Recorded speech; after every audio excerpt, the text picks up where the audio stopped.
Hey, what's up, everyone? Today we're going to cook the Maikoiko that we speared and also the King Kole. What we're going to do first is we're going to do the crosshatch on each fish on both sides. Dry it up so that the when you put it into the pan, it doesn't splatter too much. And then we're going to put our seasoning on. Put our garlic salt and we're going to put some pepper as well on each side.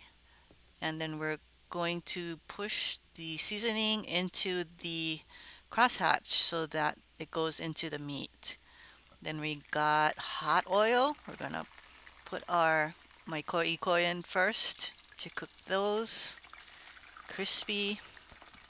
You can see it's sizzling there, and I had to cover it because the oil is very hot. And it looks like it's done on one side, so we're gonna flip it. Leave it in for a few more minutes to get the other side all crispy. And then we're done. Take it out, put it on a paper towel to drain the oil from it. And we got two of them. Whoops, little piece came off of there. I'm gonna get that in a minute. Then we're gonna start our king kole. So this one is the same thing. You put it into the hot oil, cook it for a few minutes. You see that the crosshatch has opened up.